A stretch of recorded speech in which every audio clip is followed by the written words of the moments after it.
Welcome to voice of Tamil viewers. இன்னைக்கு எல்லாருமே சட்டமன்ற நேரலை பார்த்துருப்பீங்க அப்படின்னு நினைக்கிறேன். நேரலையில் நடந்த ஒரு சில விஷயங்களை பற்றியும் நாம் இந்த ஒரு பதிவில் பார்க்க போகிறோம். அதை தாண்டி மற்ற பல விஷயங்களும் நடந்திருக்குது. அதை பற்றியும் டீட்டெயிலாக வீடியோக்குள்ளே பார்க்கலாம். அதாவது நம்மளுடைய கனிமொழி அக்கா இருக்கிறாங்க இல்லையா, அவங்க நம்மளுடைய டிவிக்கே தொழில்துறை அமைச்சராக இருக்கக்கூடிய கீர்த்தனா அவர்களுக்கு சப்போர்ட் பண்ணி ஒரு ட்விட்டு போட்டிருக்கிறாங்க. அதாவது என்னன்னா, சப்போர்ட்டுன்னு சொல்லலாம், நேர்முகம்னு சொல்லலாம், மறைமுகம்னு சொல்லலாம், அப்படி பட்டும் படாத மாதிரி ஒரு ட்விட்டை வந்துட்டு போட்டு வச்சிருக்கிறாங்க. அது என்ன அப்படின்றத டீட்டெயிலாக நம்ம வீடியோக்குள்ள பார்க்கலாம். அதுக்கப்புறம் பார்த்தோம்னா, எப்பவும் போல நம்மளுடைய எதிர்க்கட்சி திமுக இன்னைக்கும் சட்டமன்றத்திலிருந்து வெளிநடப்பு செஞ்சுட்டு வெளியில இருந்துச்சு ஓடி போயிட்டாங்க. 75 வருஷ கட்சி, எக்ஸ்பீரியன்ஸான ஆள் அப்படின்னு சொல்றாங்க. பேரவையினுடைய விதி என்ன அப்படின்றதே தெரியாம எனக்கு இப்பவே பேசுறதுக்கு வாய்ப்பு வேணும் அப்படின்னு சொல்லி அடம் பிடிச்சிக்கிட்டு வெளிநடப்பு செஞ்சு வெளியில போயிட்டாங்க. அது என்ன ஏது அப்படின்றதையும் டீட்டெயிலா வீடியோக்குள்ள பார்க்கலாம். அதுக்கப்புறம் பார்த்தோம்னா, நம்மளுடைய தலைவர் விஜய் அவர்கள் இன்னைக்கு 110 விதிக்கு கீழே 3 முத்தான அறிவிப்புகள் அப்படின்றத கொடுத்திருந்தாரு. அதுல சிலிண்டர் கொடுக்கறத பத்தி வாக்குறுதி இருக்கு இல்லையா, அதை பத்தியும் ஒரு அறிவிப்பு கொடுத்திருந்தாரு. அந்த 3 சிலிண்டர் அப்படின்றது யார் யாருக்கெல்லாம் வரப்போகுது அப்படின்றதையும் பார்க்க போறோம். அதே போல முதற்கட்டமாக அப்படின்னு சொல்லி தான் இந்த 3 சிலிண்டர் அறிவிப்பை கொடுத்தாரு. அந்த முதற்கட்டமாக அப்படின்னா அதனுடைய மீனிங் என்ன, அப்ப அடுத்த கட்டமா என்ன தாவேக்கா பண்ண போறாங்க அப்படின்றதையும் டீட்டெயிலா நாம வந்துட்டு இந்த வீடியோக்குள்ள பார்க்கலாம். அதுக்கப்புறம் பார்த்தோம் அப்படின்னா, நம்மளுடைய தொழில்துறை அமைச்சர் கீர்த்தனா அவர்கள் இருக்கிறாங்க இல்லையா, அவங்க தான் இது அப்படின்னு சொல்லிட்டு ஒரு குறிப்பிட்ட குரூப், அதாவது உங்க எல்லாருக்குமே வெளிப்படையா சொல்லிடலாம்னு நினைக்கிறேன், திமுக காரங்க தான். அந்த குரூப் என்ன பண்ணுச்சு அப்படின்னா, ஒரு வீடியோ வந்துட்டு போட்டுக்கிட்டு அதுல இருக்கக்கூடியது அமைச்சர் கீர்த்தனா தான், ஒரு அமைச்சரா இருந்துகிட்டு எப்படி இருக்கிறாங்க பாருங்க, இது என்ன உடை அப்படின்ற மாதிரிலாம் என்னெல்லாம் பேச முடியுமோ அவ்வளோலாம் பேசி அந்த வீடியோவை ஷேர் பண்ணிக்கிட்டு இருந்தாங்க. ஸோ அந்த வீடியோவில் இருக்கக்கூடிய பெண் நானே கிடையாது, என்னெல்லாம் வீடியோவை ஷேர் பண்ணிட்டு இருக்கிறாங்க பாருங்களேன் அப்படின்ற மாதிரி அமைச்சர் கீர்த்தனா அவர்கள் ஸ்டேஜ்லேயுமே போயிட்டு பல விஷயங்களை வந்து பேசியிருந்தாங்க.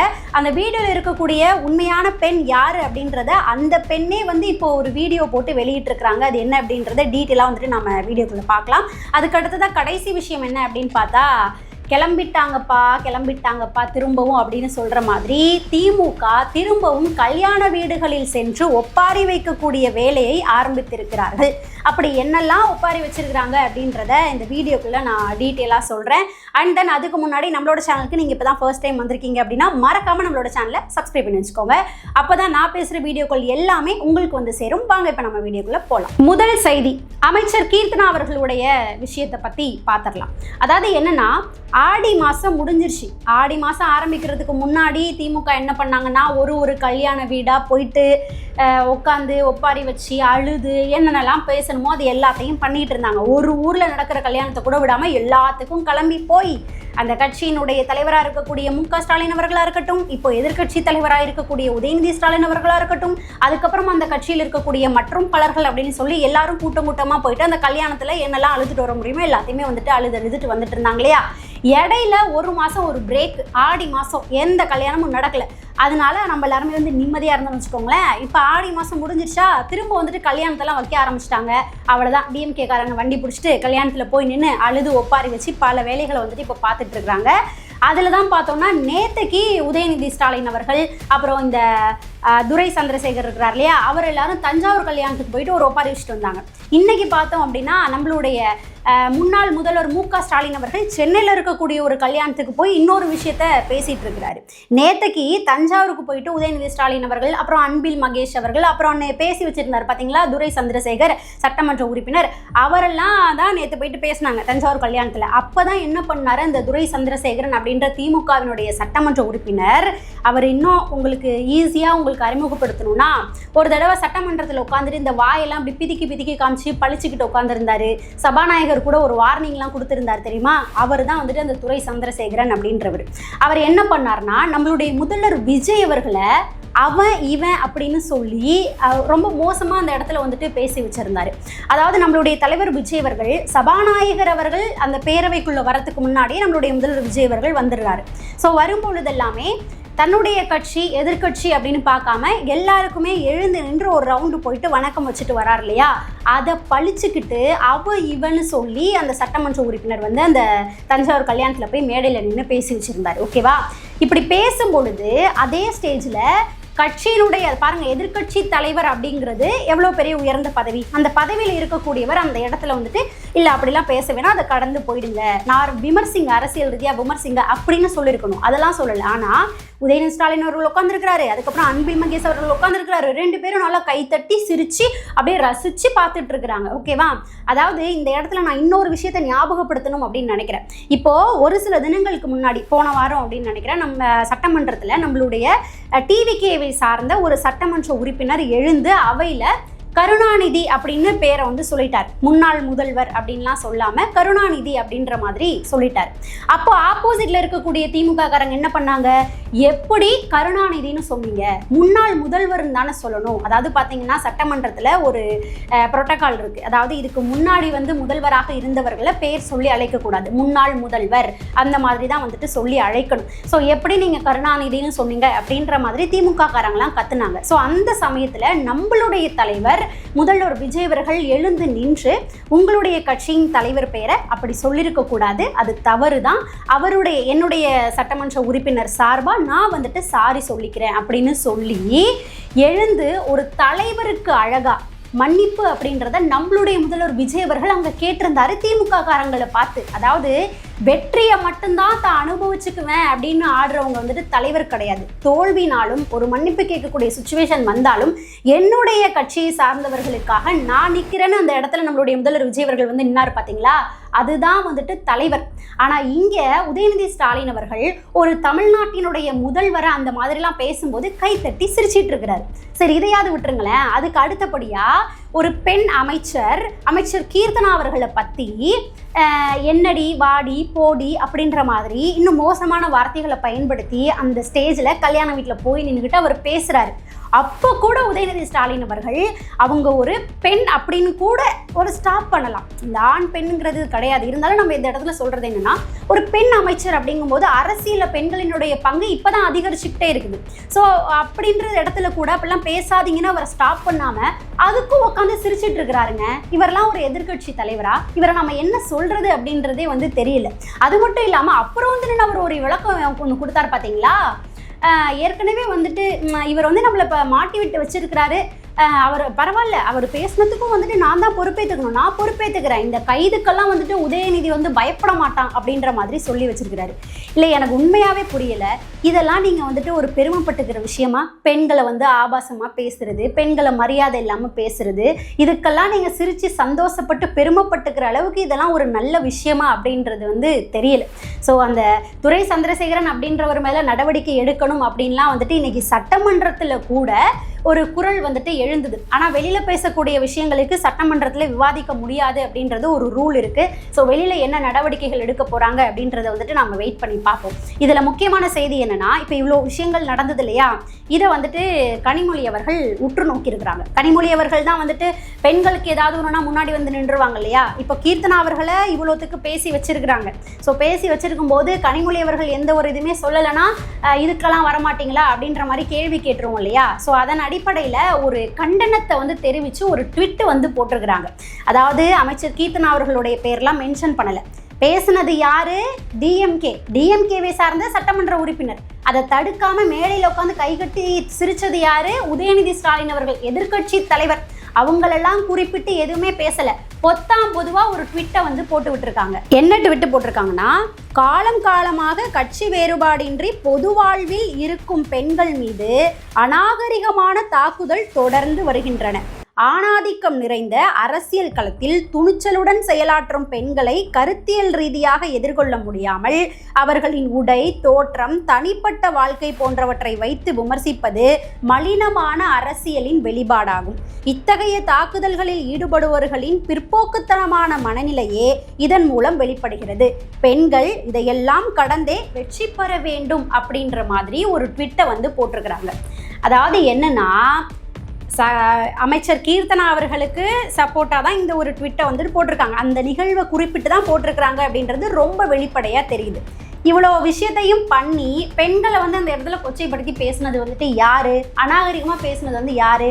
உங்கள் கட்சிக்காரர். உங்களுடைய கட்சியை சார்ந்த சட்டமன்ற உறுப்பினர். அப்போ நீங்க இதுல என்ன பண்ணிருக்கணும், அந்த சட்டமன்ற உறுப்பினரே வந்துட்டு கண்டிச்சு தான் பேசியிருக்கணும். அப்படி நீங்க உண்மையாவே பெண்களுக்காக, அரசியலில் வரக்கூடிய பெண்களுக்காக நீங்க வந்து நின்று பேசுறீங்கன்னா உங்களுடைய கட்சியை சார்ந்தவர் தானே, உங்களுடைய கட்சியை சார்ந்த சட்டமன்ற உறுப்பினரை கண்டிப்பதற்கான உரிமை உங்களுக்கு இருக்குது இல்லையா? அவரை கண்டிச்சு இந்த ட்வீட்ல வந்துட்டு நீங்க போட்டிருக்கணும். உங்களுடைய அதாவது எதிர்கட்சி தலைவராக இருக்கக்கூடிய உதயநிதி ஸ்டாலின் அவர்கள் தான் அங்கே உட்காந்து நல்லா சிரிச்சிட்டு இருந்தாரு, சொன்னதை வந்து ரசிச்சு ரசிச்சு சிரிச்சிட்டு இருந்தாரு. அதை கண்டிக்கிற மாதிரி கூட இந்த ட்வீட்ல எந்த ஒரு வார்த்தைகளும் கிடையாது. பொத்தாம் பொதிவா போடணும் அப்படின்ற மாதிரி இப்படி ஒரு ட்வீட்டை கனிமொழி அவர்கள் போட்டு வச்சிருக்கிறாங்க. ஸோ மக்களே, இதுக்கு நீங்கள் என்ன சொல்லணும்னு நினைக்கிறீங்க அப்படின்றத நம்மளுடைய கமெண்ட் செக்ஷனில் சொல்லுங்கள். அதுக்கு அடுத்ததாக பார்த்தோம் அப்படின்னா, கீர்த்தனா அவர்கள் தான் இந்த வீடியோவில் இருக்கிறது அப்படின்னு சொல்லிட்டு ஒரு பெண்ணினுடைய வீடியோவை வந்துட்டு ஷேர் பண்ணிட்டு இருந்தாங்க குரூப். அது யார் அப்படின்றது திமுககாரங்க தான் அப்படின்றது உங்களுக்கு தெரியும்னு வச்சுக்கோங்களேன். அதில் அந்த பொண்ணு வந்துட்டு வெஸ்டர்ன் ட்ரெஸ் போட்டிருந்தாங்க.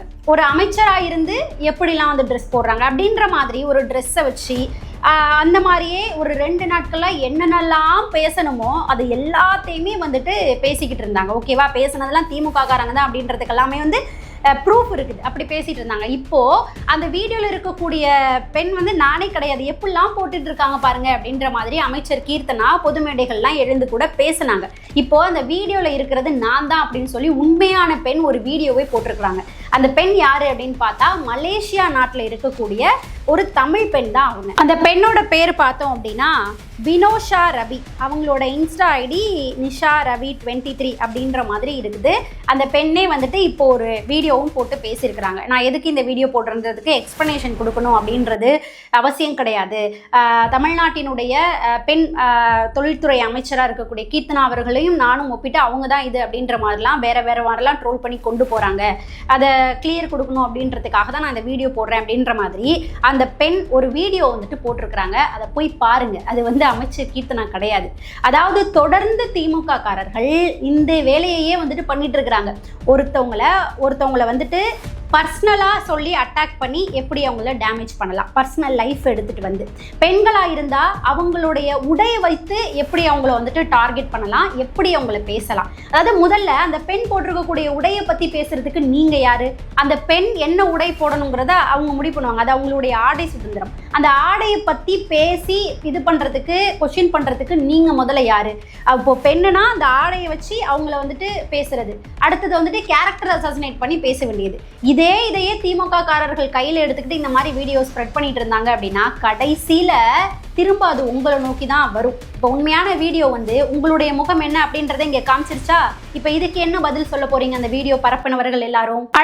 அடுத்த விஷயத்துக்கு வரலாம். இந்த கல்யாண வீடுகளுக்கெல்லாம் போயிட்டு ஒப்பாரி வைத்துட்டு இருக்கிறாங்க இல்லையா, அதை பார்க்கலாம். முத நாள் உதயநிதி ஸ்டாலின் அவர்கள் அன்பில் பொய்யாமொழி மகேஷ் அழைச்சிக்கிட்டு, அதுக்கப்புறம் இந்த கீர்த்தனா பற்றி பேசினார் இல்லையா, ஒரு சட்டமன்ற உறுப்பினர், அவரெல்லாம் அழைச்சிக்கிட்டு தஞ்சாவூருக்கு போயிட்டு கல்யாணத்தில் என்னென்னலாம் பேசணுமோ எல்லாத்தையும் பேசி வச்சுட்டு வந்தாங்க. இன்னைக்கு சென்னையில் நடக்கக்கூடிய ஒரு திருமண நிகழ்ச்சிக்கு நம்மளுடைய முன்னாள் முதல்வர் மு.க. ஸ்டாலின் அவர்கள் சென்று என்ன தெரியுமா பேசியிருக்காரு? இது ஒரு 2 நாளைக்கு முன்னாடி திமுக வந்து ஒரு செயற்குழு கூட்டம் நடத்தினாங்க இல்லையா, அந்த செயற்குழு கூட்டம்ல நம்ம கூட சொன்னோம், அப்பாடா இவ்வளோ நாட்களுக்கு பிறகு நம்ம சொல்லிக்கிட்டு இருந்த ஒரு விஷயத்த திமுக ஒத்துக்கிட்டாங்க அப்படின்னு நம்ம சொன்னோம் இல்லையா. அதாவது என்னன்னா, நம்ம தோத்துட்டோம் அப்படின்றத முதல்ல நாம வந்துட்டு ஒத்துக்குவோம், நம்ம தோத்ததுக்கு நம்மளுடைய செயல்பாடுகள் தான் காரணம் அப்படின்ற மாதிரி மு.க. ஸ்டாலின் அவர்கள் திமுக காரர்கள் முன்னாடி பேசியிருக்கிறாங்க. தோத்துட்டோன்றதை ஒத்துட்டாங்க அப்பாடா அப்படின்ற மாதிரி நம்ம சொன்னோம் இல்லையா. அப்பயே இன்னொரு வார்த்தையும் வந்துட்டு நான் சொல்லியிருந்தேன் மக்களே, நீங்க ஞாபகம் வச்சிருப்பீங்க அப்படின்னு நினைக்கிறேன். தோத்துட்டாங்க அப்படின்றத ஒத்துக்கிட்டாங்க, ஆனா தோத்ததுக்கு உண்மையான காரணம் என்ன அப்படின்றத உண்மையா உணர்ந்தாங்களான்னு தெரியல. அதாவது மக்களுக்கு அவங்க மேல இருக்கக்கூடிய அதிருப்தி, மக்களுக்கு ஒழுங்கா செய்யாதது, அவங்களுடைய அநாகரிகமான பேச்சு, இது எல்லாம் தான் வந்து தோத்துக்கிறதுக்கு காரணம். இதை உண்மையா அவங்க உணர்ந்தாங்கன்னு தெரியல. வரக்கூடிய காலங்கள்ல பார்க்கலாம்னு நான் ஒரு வார்த்தை சொல்லியிருந்தேன் இல்லையா. இப்போ வரைக்கும் திமுக காரர்கள் அவங்க ஏன் தோத்தாங்க அப்படின்ற உண்மையான காரணத்தை உணரவே இல்லை. ஏன்னா இன்னைக்கு கல்யாண வீட்டில் போயிட்டு மு.க. ஸ்டாலின் அவர்கள் அந்த விஷயத்தை பேசி வச்சிருக்கிறாரு. என்ன சொல்லியிருக்கிறாருன்னா, அன்னைக்கு என்ன சொன்னாரு, தோத்து போனதுக்கு நம்மளுடைய செயல்பாடு தான், தோத்ததை ஒத்துக்கணும்னு சொன்னார் இல்லையா. இன்னைக்கு அந்த திருமண வீட்டில் போய் நின்றுக்கிட்டு தோத்ததுக்கு மக்கள் தான் காரணம் அப்படின்ற மாதிரி சொல்லிட்டு இருக்கிறாரு. என்னன்னா, அந்த கல்யாணத்துல பொண்ணும் டாக்டர் மாப்பிள்ளையும் டாக்டர். அதை சொல்லிட்டு என்ன சொல்றாருன்னா, இப்படி தமிழகத்துல ஏராளமான டாக்டர்ஸ், ஏராளமான இன்ஜினியர்ஸ்ன்னு சொல்லிட்டு எல்லாரையும் உருவாக்கி இந்த இடத்துக்கு கொண்டுட்டு வந்தது டிஎம்கே தான். ஆனால் டிஎம்கே செஞ்ச பல விஷயங்களை, இந்த விஷயங்கள் எல்லாத்தையும் இப்போ இருக்கக்கூடிய லட்சக்கணக்கான இளைஞர்கள் மறந்துட்டு தவறு செய்து விட்டார்கள், அதனால தான் திமுக தோத்துடுச்சு அப்படின்ற மாதிரி போய் நின்று பேசிட்டு இருக்கிறாரு. ஸோ வெயிட் பண்ணுங்க மக்களே, அடுத்தடுத்து திருமணமாக வருமா, அந்த திருமண நிகழ்ச்சிகள் எல்லாத்துலேயும் திமுக காரர்கள் எப்படிலாம் போயிட்டு கதறி கதறி அழுறாங்க அப்படின்றத நாம் வெயிட் பண்ணி பார்ப்போம். அடுத்ததாக பார்த்தோம் அப்படின்னா, இன்னைக்கு சட்டமன்றத்தில் நம்மளுடைய முதல்வர் விஜய் அவர்கள் 3 அறிவிப்புகள் அப்படின்றத கொடுத்திருந்தாரு. அந்த அறிவிப்புகள் என்னென்ன அப்படின்றத பார்க்கறதுக்கு முன்னாடி திமுக எதுக்கு வெளிநடப்பு செஞ்சு வெளியில் ஓடினாங்க அப்படின்றத பார்க்கலாம். அதாவது என்னன்னா, நம்மளுடைய முதல்வர் விஜய் அவர்கள் 110 விதியின் கீழே தான் அறிவிப்புகள் அப்படின்றத கொடுத்தாரு. 110 அறிவிப்பு அப்படின்னா என்னன்னா, 110 விதி அப்படின்னா என்னன்னா, அந்த 110 விதிக்கு கீழே அமைச்சர்களோ அல்லது முதல்வரோ ஒரு அறிவிப்பு கொடுத்தாரு அப்படின்னா, அந்த அறிவிப்பு சார்ந்து அந்த சமயத்தில் உடனடியாக மற்ற சட்டமன்ற உறுப்பினர்கள், எதிர்க்கட்சியாக இருந்தாலும் மற்ற சட்டமன்ற உறுப்பினர்கள் எந்த ஒரு விவாதமும் சட்டமன்றத்தில் பண்ணக்கூடாது. அதுதான் இருக்கக்கூடிய ரூல். அப்படியே முதல்வர் விஜய் அவர்கள் 110 விதிக்கு கீழே கொடுத்த அந்த அறிவிப்புகள் சார்ந்து எதிர்க்கட்சியை சார்ந்தவர்கள் விவாதம் பண்ணணும் அப்படின்னா, அதற்கு முறைப்படி சபாநாயகர் கிட்ட கடிதம் கொடுத்து சபாநாயகர் அனுமதிக்க கூடிய நேரத்துல தான் எதிர்க்கட்சியை சார்ந்தவர்கள் விவாதிக்கணும். இதுதான் அந்த 110 விதி அப்படின்றது. ஓகேவா? இந்த 110 விதிக்கு கீழே தான் நம்மளுடைய முதல்வர் விஜய் அவர்கள் அந்த அறிவிப்புகளை கொடுத்தாரு. அப்போ என்ன பண்ணணும், இவங்க சபாநாயகர் கிட்ட அனுமதி கேட்கணும். அனுமதி கேட்கும் போது தான் அது குறித்து எதிர்க்கட்சியை சார்ந்தவர்கள் விவாதிக்க முடியும். ஆனா அப்ப எதிர்க்கட்சியை சார்ந்தவர்கள் திமுக என்ன பண்ணாங்க அப்படின்னா, இப்ப நாங்க பேசியே ஆகணும், அதாவது இந்த பரந்தூர் திட்டத்தை கைவிடுறோம்னு சொல்லி விவசாயிகள் பக்கம் நம்மளுடைய முதல்வர் விஜய் அவர்கள் என்னாரு பாத்தீங்களா, அதை பிடிச்சுக்கிட்டாங்க. அதை பத்தி நான் இப்ப பேசியே ஆகணும் அப்படின்னு சொல்லி திமுக கடந்து குதிக்க சபாநாயகரும் எக்ஸ்பிளைன் பண்றாரு. 110 விதி என்ன அப்படின்றத திரும்ப படிச்சு காட்டுறாரு. எங்க 75 வருஷம் கட்சி நாங்க ஃபுல்லாவே நாங்க சட்டசபையில தான் இருந்தோம், எங்களுக்கு தெரியாததா அப்படின்ற மாதிரி இவ்வளோ குதிக்கக்கூடிய திமுக காரங்களுக்கு 110 விதினா என்னன்னு தெரியாதா? அதை திரும்ப சபாநாயகர் படித்து எக்ஸ்பிளைனும் பண்ணிட்டாரு. ஓகேவா? அப்பயும் சபாநாயகர் என்ன சொல்கிறாருன்னா, இப்போ நீங்கள் பேசக்கூடாதுங்க, அதுக்கு நான் ரூல்ஸ் படி அனுமதிக்க மாட்டேன், உங்களுக்கு மானிய கோரிக்கை பற்றி பேசுகிறதுக்கு விவாதம் இருக்கு இல்லையா, அதான் 10 நிமிஷம் கொடுக்குறோம் இல்லையா, அதில் நீங்கள் இதை பற்றி வேணாலும் விவாதிச்சுக்கோங்க அப்படின்னு சொல்லியும் பெர்மிஷன் கொடுத்துட்டாரு. அப்படியும் கேட்காம இல்லை நான் இப்பயே தான் பேசுவேன், நீங்கள் பேசுகிறதுக்கு எங்களுக்கு டைமே கொடுக்கல அப்படின்னு சொல்லிட்டு திமுக மொத்தமாக எந்திரிச்சு வெளிநடப்பு செஞ்சு வெளியில் போயிட்டாங்க. அதில் ஒரு சில சட்டமன்ற உறுப்பினர் மட்டும் உட்காந்து அவங்களுடைய தொகுதியின் கோரிக்கையை பற்றி அவங்க பேசினாங்க. அதுக்கெல்லாம் கூட சட்டப்பேரவை தலைவர் வாழ்த்தெல்லாம் கூட சொல்லியிருந்தாரு. அப்போ வெளிநடப்பு செஞ்சு திமுக வெளில போய் நின்றுட்டு எங்களுக்கு பேசுறதுக்கு கொடுக்கவே இல்லை அப்படின்ற மாதிரி வெளியிலலாம் போயிட்டு பிரஸ்ஸுக்கிட்ட ஒரு 2-3 டைலாக் எல்லாம் பேசிட்டு அதுக்கப்புறம் திரும்ப உள்ள உக்காந்துக்கிட்டாங்க. இதுதான் திமுக வெளிநடப்பு செய்ததற்கு பின்னாடி இருக்கக்கூடிய காரணங்கள். அடுத்ததாக பார்த்தோம் அப்படின்னா, இப்போ நம்மளுடைய முதல்வர் விஜய் அவர்களுடைய அறிவிப்புக்குள்ளே வரலாம். முதல் அறிவிப்பு என்ன அப்படின்னு பார்த்தீங்கன்னா, மகளிருக்கான வெற்றி பயண திட்டம் தான். ஆல்ரெடி வாக்குறுதியில் சொல்லியிருந்தாரு. இதுக்கு முன்னாடி வரைக்கும் எப்படி இருந்தது அப்படின்னு பார்த்தா, ஒயிட் போர்டில் மட்டும்தான் பெண்கள் எல்லாரும் கட்டணம் இல்லாமல் பயணம் செய்ய முடியும். டிஜிட்டல் போர்டு, டீலக்ஸ்லாம் இருக்கு இல்லையா, அந்த பேருந்துகள்லாம் கட்டணம் இல்லாமல் பயணம் செய்ய முடியாது. அதுலேயும் பார்த்தீங்க அப்படின்னா, இதனால் என்ன கஷ்டம் இருந்ததுன்னா, ஒரு சில பகுதிகளில், சென்னையை பொறுத்த வரைக்கும் நான் சொல்கிறேன், சென்னையில் இருக்கக்கூடியவங்களுக்கு நல்லாவே தெரியும், ஒரு சில பகுதிகளில் பார்த்தீங்க அப்படின்னா அந்த ஒயிட் போர்டு ஓரளவுக்கே இருக்கும், ஃப்ரீக்வெண்ட்டாக இருக்கும். ஆனால் ஒரு சில இடங்களில் பார்த்தீங்கன்னா ஒயிட் போர்டே வராது. ஒன்று தான் வரும், ஒரு அரை மணி நேரத்துக்கு ஒன்று, 3/4 மணி நேரத்துக்கு ஒன்று, அந்த மாதிரி தான் வரும். ஸோ அந்த மாதிரி இருக்கக்கூடிய பகுதிகளில் வேலைக்கு செல்லக்கூடிய பெண்கள், கஷ்டப்படக்கூடிய பெண்கள் அவ்வளோ பேர் இருக்கிறாங்க. ஸோ அவங்க என்ன பண்ணுவாங்கன்னா, ஒயிட் போர்டு வர வரைக்கும் அவ்வளோ நேரம் வெயிட் பண்ணி தான் அதில் ஏறுவாங்க. இன்னும் அந்த சைடு 1 பஸ்ஸு 2 பஸ்ஸு அந்த மாதிரி தான், ½ அன் ஹவருக்கு ஒன்ஸ் அந்த மாதிரி வரும்போது என்ன ஆகும்னா, பெண்கள் நிறைய பேர் அதில் ஏறும்போது கூட்ட நெரிசலாகி அந்த மாதிரியான ஒரு சுச்சுவேஷன் எல்லாமே ஏற்படும். ஸோ அப்போது டீலக்ஸு, அதுக்கப்புறம் டிஜிட்டல் போர்டிலலாம் அவங்களால ஏற முடியாது.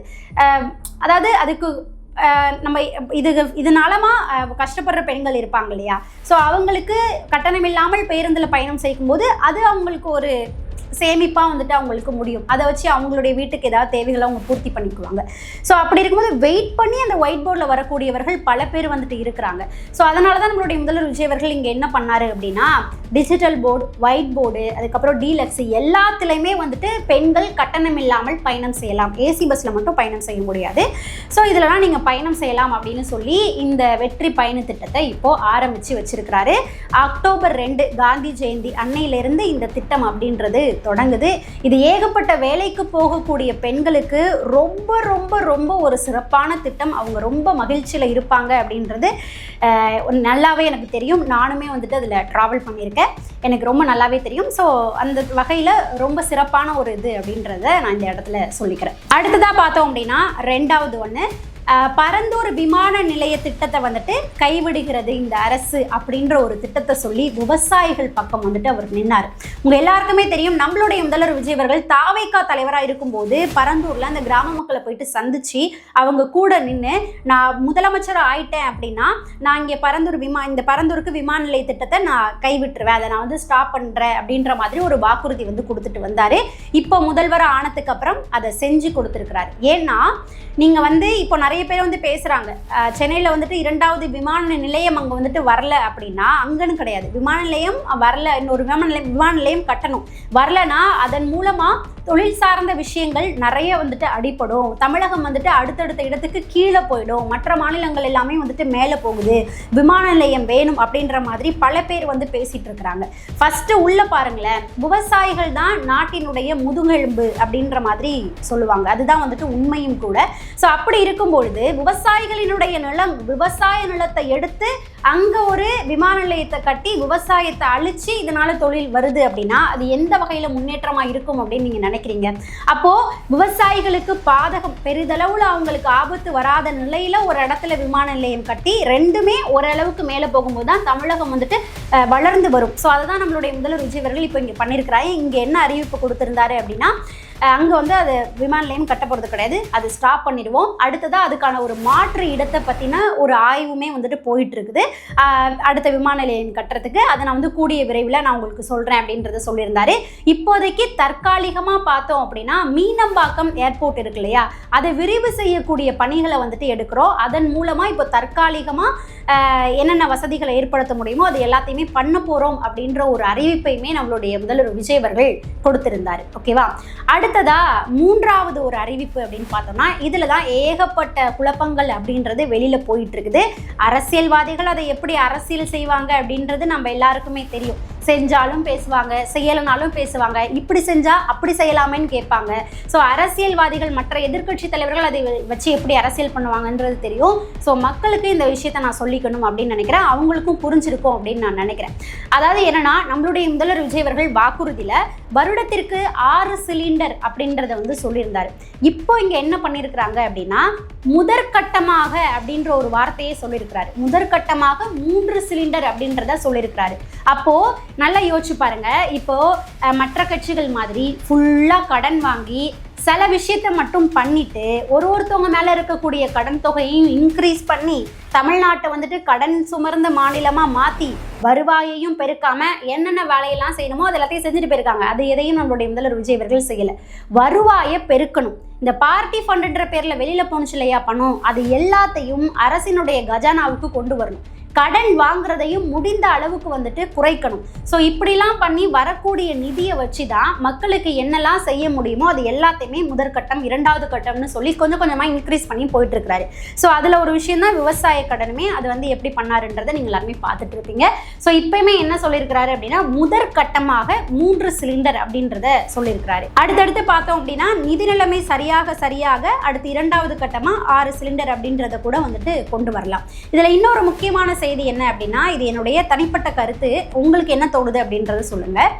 இப்போ இதுக்குமே வந்துட்டு ஒரு இது இருக்குது, ஆண்டு வருமானம் அப்படின்றது 2.5 லட்சத்துக்குள்ள வரும் இல்லையா, 2.5 லட்சத்துக்கு அதிகமாக போகாமல் 2.5 லட்சத்துக்குள்ள வரும் இல்லையா, அவங்களுக்கு தான் இந்த 3 சிலிண்டர் போய் சேரும் அப்படின்றத நம்மளுடைய முதல்வர் விஜய் அவர்கள் சொல்லியிருக்கிறாரு. அது சரி அப்படின்னு தான் நான் நினைக்கிறேன். இதில் பார்த்தீங்க அப்படின்னா 2.5 கோடி பேர், 2.5 கோடி குடும்பங்கள் இருக்கக்கூடிய இடத்துல 1.5 கோடி குடும்பங்களுக்கு இதனால் வந்துட்டு பயனடைகிறாங்க. இந்த 3 சிலிண்டர் போய் சேருது. அப்போ சரியான தேவைப்படுபவர்களுக்கு தான் போய் சேருது அப்படின்றதான் என்னுடைய கருத்து. ஃபுல்லாக எல்லாருக்கும் வந்துட்டு இதை கொடுக்க முடியாது பாருங்களேன். ஸோ சிலிண்டர் வாங்கக்கூடிய சூழ்நிலையில் பொருளாதாரத்தில் இருக்கக்கூடியவர்கள் இருக்கிறாங்க. அவங்களுக்கு தேவை அப்படின்றதே இருக்காது. ஸோ தேவைப்படுவோர்களுக்கு திட்டங்கள் போய் சேர்றது தான் சரி அப்படின்னு நான் நினைக்கிறேன். அதை பொறுத்தளவு இந்த 2.5 லட்சம் ஆண்டு வருமானம் அப்படிங்கிறதுல 1.5 கோடி குடும்பங்கள் வருது. அப்போ இது ரொம்ப சரி அப்படின்றதான் எனக்கு எழுந்திருக்கக்கூடிய தனிப்பட்ட கருத்து. உங்களுக்கு என்ன தோணுது அப்படின்றத நம்மளுடைய கமெண்ட் செக்ஷனில் சொல்லுங்கள். அதே போல் இதில் இன்னும் 2 கேட்டகரியும் வராங்க.